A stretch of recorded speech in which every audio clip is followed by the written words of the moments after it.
გერმანიის ელჩი იყო, შემოვიდა, ვითომ შემოაცილეს ვიღაცეებმა და მოვთქვათ, თქვენ დედის მეთქი რა. ამას ამის დედა აქ რა ჩემი უნდა გერმანიის ელჩი ამას როგორ მოყვებით მეთქი. ბათუმში მე ცოლთან ერთად ვსეირნობდი. გამოჩნდა ვიღაც კაცი, რომელმაც დაიწყო ყვირილი. გერმანიის ელჩი კომენტარს მხოლოდ ფაქტის გასაჯაროების შემდეგ აკეთებს და მახვილს ისეთ დეტალებზე სვამს, რომელიც ამ კონტექსტში არც მთავარია და არც მნიშვნელოვანი. არ ამბობს ბათუმში სასამართლო პროცესზე რომ ჩავიდა. აქცენტს. შესაბამისად კი ჩვენს ყურადღებას სხვა რამეზე გადაიტანს. იტყვის, რომ ის რაც მოხდა არაქართული საქციელია. ეს ძალიან არაქართული საქციელი იყო. მაგრამ აქ სხვა კითხვაა.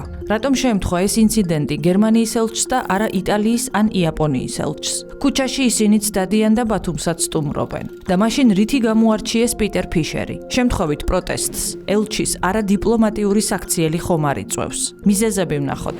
ინციდენტი ბათუმში ხდება. ელჩი იქ მზია ამაღლობელი სასამართლო პროცესებს თითქმის რეგულარულად ესწრება. ფარულად ხვდება ქუჩის აქტივისტებს. შეხვედრის მონაწილეები უარს ამბობენ თქვან და განმარტონ რა თემაზე ისაუბრეს პიტერ ფიშერთან. ეს ის აქტივია 26 ოქტომბრის არჩევნებს გაყალბებულად რომ მიიჩნევს და მუდმივად რევოლუციური პროცესისთვის ემზადება. ქუჩის აქციები ტარდება მხოლოდ თბილისში და ბათუმში. ოპოზიციას მარცხის აღიარება არ სურს. გერმანიის ელჩი ხან დედაქალაქშია, ხან ზღვისპირა ქალაქში. ისიც არჩევნებს ღიად აკრიტიკებს.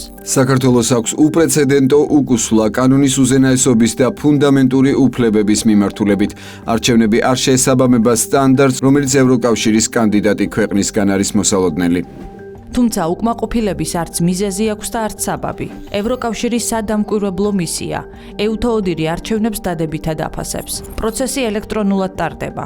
ტექნიკურ მხარდაჭერას ცნობილი ამერიკული კომპანია უზრუნველყოფს. გაყალბება გამორიცხულია, მაგრამ გერმანიის ელჩი მზად არ არის ხალხის არჩევანს პატივისცეს და დემოკრატიული პროცესი აღიაროს. თავისი კრიტიკული პოზიციითა და შედეგების მიუღებლობით, პიტერ ფიშერი ჩვენს რადიკალებს უფრო ჰგავს ვიდრე ელჩს. ასე ხომ ელენე ხოშტარია, სალომე ზურაბიშვილი, სალომე სამადაშვილი, ნიკა მელია და თუ გნებავთ ხაბეთს საუბრობს. მარცხის აღიარება არც მათ სურთ. ქვეყანა, რომელსაც არ შეუძლია სამართლიანი, თავისუფალი და გამჭვირვალე არჩევნების ჩატარება, ვერ გახდება ევროკავშირის წევრი. გასაგებია დამარცხებულის როლი ოპოზიციას არ მოსწონს. მაგრამ გერმანიის ელჩი რატომ თვლის საკუთარ თავს დამარცხებულად? დიპლომატიური ეტიკეტიც და ვენის კონვენციაც მას რომელიმე პოლიტიკური ძალის მხარდაჭერას უკრძალავს. მაგრამ ფიშერი პროფესიული და პროფესიონალური ზონიდან გადის. ელჩი წარმოადგენს საკუთარ ქვეყანას და წესით მხოლოდ მის ქვეყანასა და საქართველოს შორის ურთიერთობების გაღრმავება უნდა აინტერესებდეს. მისი ქვეყნის იმიჯზე უნდა ზრუნავდეს. მაგრამ ფიშერს როგორც ჩანს, სხვა ინტერესები ამოძრავებს. პროფესიულ სტანდარტებს შეიძლება ითქვას, რომ არც არასოდეს იცავდა. საქართველოში უკრაინის ომის ფონზე 2022 წლის ზაფხულში ინიშნება და წინა ელჩისგან განსხვავებით რადიკალური ოპოზიციის ფრონტზე გამორჩეულად აქტიურდება. მაგალითად, ჩვენ მოლაპარაკებების გახსნა გვინდა. გერმანიის ელჩი და ჩვენი ოპოზიცია მიიჩნევენ, რომ არ ვიმსახურებთ. ევროკავშირმა საჯაროდ განაცხადა და გავიმეორებ, რომ უცხოური გავლენის გამჭვირვალობის შესახებ კანონი არ შეესაბამება ევროკავშირის კანონმდებლობას, ამიტომ ეს არის დაბრკოლება საქართველოს ევროკავშირში გაწევრიანებისთვის. გამჭვირვალობის კანონის მიღების დროსაც ელჩისთვის შეუფერებელი პოზიცია დაიკავა. კანონი ღიად გააკრიტიკა და ხელისუფლება ევროპული კურსის შეცვლაში დაადანაშაულა. საქართველომ უკვე გადაუხვია ევროპულ გზას. არსებობს სტანდარტები, რომლებიც კანდიდატმა ქვეყნებმა უნდა დააკმაყოფილონ და ეს კანონი სტანდარტს მიღმაა.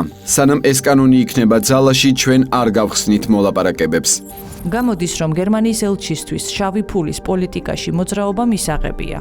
და გამოდის, რომ გერმანიის ელჩისთვის გამჭვირვალობა არადემოკრატიულია. გამოდის, რომ ჩვენ არ გვაქვს უფლება ვიცოდეთ, როგორ და რაში იხარჯება დონორების ფული. გამჭვირვალობის შესახებ კანონს საერთოდაც უპრეცედენტო წინააღმდეგობა შეხვდა. მას ასევე ამერიკის და ევროკავშირის ელჩებიც დაუპირისპირდნენ. რადიკალებმა კი პარლამენტში იჩხუბეს. ქუჩაში პოლიციას ქვები და მოლოტოვის კოქტეილები დაუშინეს. ბარიკადები ააგეს. რატომ არის გამჭვირვალობის კანონი ანტიევროპული გერმანიის ელჩი რა თქმა უნდა არ ხსნის. მიუხედავად იმისა, რომ გერმანიაში გერმანიის მთავრობა საკმაოდ მკაცრად აკონტროლებს მის ტერიტორიაზე მოქმედი კომპანიებისა და ორგანიზაციების ფინანსურ წყაროებსაც და ხარჯვის მიზნობრიობასაც. ახლახანს კი ბრიუსელში განაცხადეს, რომ კანონი კიდევ უფრო უნდა გამკაცრდეს. ზედამხედველობა კი ეფექტური გახდეს. ქართული ოცნებაც მხოლოდ ფინანსურ გამჭვირვალობას ითხოვს.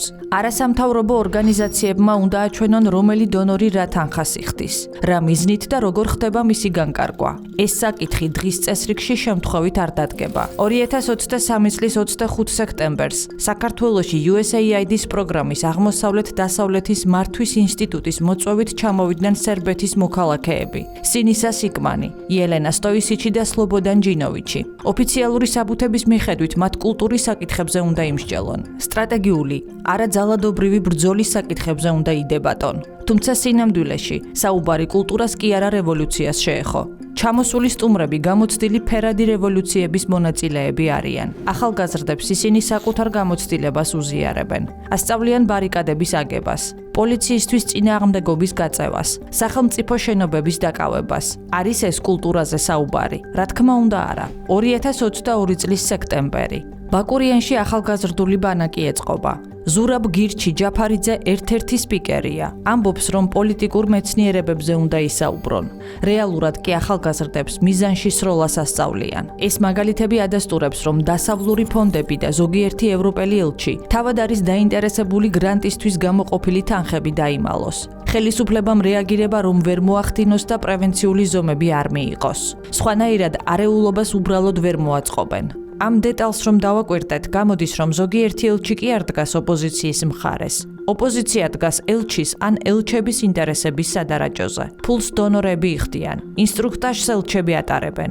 თავად საშინაო დავალება უნდა შეასრულონ. ეს დავალება კი ზოგჯერ გულისხმობს კანონის წინააღმდეგ მოქმედებას. მაგალითად, პოლიციისთვის ცეცხლის წაკიდებას, ზოგჯერ არჩევნების ლეგიტიმურობის ეჭვქვეშ დაყენებას. თანაც ისეთი ძალადობრივი ფორმით, როგორიც პოლიციელისთვის სილის გაწნაა. ვინც პოლიციელს მოლოტოვის კოქტეილი ესროლა, სალომე ზურაბიშვილის დახმარებით მალევე გაათავისუფლეს. ზურაბიშვილი ორბელიანების სასახლის დიასახლისის რანგში საფრანგეთის და გერმანიის ელჩების დიდი მეგობარია. ახლა რეალობა შეიცვალა. დიასახლისი პენსიაზეა. მზია ამაღლობელის შეწყალება არ შეუძლია. გერმანიის ელჩი ბათუმში სწორედ მის პროცესებს ესწრება. რამდენიმე კვირის წინ გერმანიაში 7-თვიანი პირობითი პატიმრობა, ჯარიმა და საჯაროდ ბოდიშის მოხდა მიუსაჯეს Deutschland Kurieris მთავარ რედაქტორს დევიდ ბენდელს. ბამბერგის სასამართლომ იგი დამნაშავედ მხოლოდ იმიტომ სცნო, რომ გააკეთა მიმი, სადაც გერმანიის შინაგან საქმეთა მინისტრს, ნენსი ფეზერს ხელში უჭირავს პლაკატი წარწერით: მეზიზღება სიტყვის თავისუფლება. საქმე რეზონანსული ხდება. ბევრი სასამართლოს გადაწყვეტილებას სიტყვის თავისუფლებაზე თავდასხმა დაფასებს. გერმანელი მედია ექსპერტი ნორბერტ ბოლცი პარალელს ნაცისტურ გერმანიასთანაც კი ავლებს.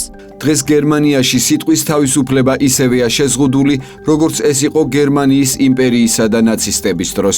იურისტი იოახიმ ნიკოლაუს შტაინჰეფელი კი აცხადებს. ჟურნალისტის ციხეში გაგზავნა თუნდაც პირობითად სატირისთვის, კონსტიტუციური სახელმწიფოს განსაზღვრელი ყველა სამართლებრივი ნორმის სრული დარღვევაა. თუმცა პიტერ ფიშერი დევიდ ბენდელის სასამართლო პროცესს არ დასწრებია, არც მისი გათავისუფლება მოუთხოვია. საერთოდაც ამ ფაქტს არც კი გამოხმაურებია. უფრო მეტიც, ბათუმელებთან ინტერვიუში აღიარა კიდეც, რომ გერმანიაში პოლიციაზე თავდასხმა მკაცრად ისჯება. გერმანიაში არ გაქვს უფლება პოლიციელს სილა გაარტყა, რა თქმა უნდა. ყველამ ნახა ეს სილა. საკითხავია, ნამდვილად იმსახურებს ის 4-7 წლამდე პატიმრობას? თან უკვე 4 თვეა ციხეშია. იქნებ ეს უკვე საკმარისია იმისთვის, რაც ჩაიდინა. ემსახურება თუ არა მართლმსაჯულებას ის, რომ ის კიდევ უფრო დიდხანს დარჩეს პატიმრობაში და შესაძლოა მრავალწლიანი სასჯელი მიიღოს. როგორც გერმანიის, ისე ევროკავშირის სტანდარტებით ეს იქნებოდა გადამეტებულად მკაცრი სასჯელი. და თუ კი პოლიციელი ფიშერის ქვეყანაში ხელშეუხებელია, მაშინ რატომ უნდა დარჩეს ქართველ პოლიციელზე თავდამსხმელი დაუსჯელი? მზია ამაღლობელი შეურაცხმყოფელი პოსტერის გაკვრისთვის სულ 1 საათით დააკავეს და ხელწერით გამოუშვეს. რამდენიმე წუთში ის პოლიციის უფროს მკლავში სწვდება, აჩერებს და თავისკენ ატრიალებს, რომ სილა გააწნას. ახლა სასამართლო პროცესი მიმდინარეობს. გერმანიის ელჩი სასამართლო პროცესებს სისტემატურად ესწრება. ცდილობს წინა რიგში დაჯდეს. მოსამართლეს პირდაპირ უყუროს. კომენტარს ამ პროცესზე პოსტერის, თავისუფლება მზიას ფონზე აკეთებს. არადა დიპლომატიური ეტიკეტი ელჩს მხარეთ დაფიქსირებას უკრძალავს. ელჩს შეუძლია მხოლოდ დააკვირდეს პროცესებს, მაგრამ არ უნდა მოახდინოს ზეწოლა ან გავლენა მართლმსაჯულების მიმდინარეობაზე. ამ პოსტერის ფონზე დგომით გერმანიის ელჩი თავისუფლება მზიას კამპანიის ნაწილი ხდება, ისევე როგორც რადიკალური ოპოზიცია. ეს კონტექსტი ფიშერს ქალბატონ ელენე ხოშტარიად აქცევს, იმიტომ რომ მათ პოზიციებსა და ქცევებს შორის არანაირი განსხვავება არ არის. ასე რომ გერმანიის ელჩი დიპლომატიას და დემოკრატიას კარიკატურად აქცევს. გასაკვირი არ არის თუ საზოგადოება ხალხი მასში უკვე ევროპელ დიპლომატს კი ვერ ხედავს, არამედ ხაბეიშვილის პროტოტიპს ან მელიას ასლს. სცილდება ეს ყველაფერი დიპლომატიურ ეტიკეტს. რა თქმა უნდა, არის ეს ვენის კონვენციის უხეში დარღვევა. რა თქმა უნდა არის. ელჩს უფლება არ აქვს გახდეს მხარე და ქვეყნის შიდა პოლიტიკაში ჩაერიოს. სინამდვილეში ეს გერმანიის სახელმწიფო ინტერესი არ არის და არც შეიძლება იყოს. ბერლინი აქ მხოლოდ დემოკრატიული პროცესების განვითარებით, ევროპული რეფორმებითა და ადამიანის უფლებების დაცვით უნდა იყოს დაინტერესებული. ამ მიმართულებით კი საქართველოს რეგიონში ყველას უსწრებს, უკრაინასაც და მოლდოვასაც. მაგრამ ბატონი ფიშერი გამოხატავს ევროკრატების ჯგუფს და მათ დღის წესრიგს მიჰყვება. ამიტომაც ის მხარს უჭერს ომს უკრაინაში. გერმანია უკრაინის ერთ-ერთი მთავარი მხარდამჭერია. ჩვენ უკრაინას აღმოუჩინეთ ძალიან დიდი სამხედრო დახმარება, მათ შორის ყველაზე ეფექტიანი იარაღით, საჰაერო თავდაცვის ჩათვლით. მხარს უჭერს რევოლუციურ პროცესებს, აგრესიას და ძალადობას, სამოქალაქო აქტივიზმად და დემოკრატიული ბრძოლის ფორმად ასაღებს, რითაც მოქმედების ასეთ ფორმებს ახალისებს, თავისი დუმილით ახალისებს ხალხის მიერ არჩეულ დეპუტატებზე თავდასხმებს. აგრესიულად განწყობილი პირები რამდენიმე დღის უკან ირაკლი ზარქუას დახვდნენ და სიტყვიერი შეურაცხყოფა მიაყენეს. ერთ-ერთი თავდამსხმელი გერმანული ფონდის ბენეფიციარი იყო. აგრესიისა და ძალადობის წახალისებაა, როცა პოლიციელისთვის მოლოტოვის სროლას არ ემიჯნები. პოლიციელისთვის ხელის დარტყმას ამართლებ. პიტერ ფიშერი უკვე გერმანიის ელჩად კი არ აღიქმება, არამედ რადიკალ აქტივისტად. ამიტომაც მის მიმართაც ისევე გამოხატავენ პროტესტს, როგორც ხაბეიშვილის მიმართ, როგორც გიორგი ვაშაძის და გვარამიას მიმართ.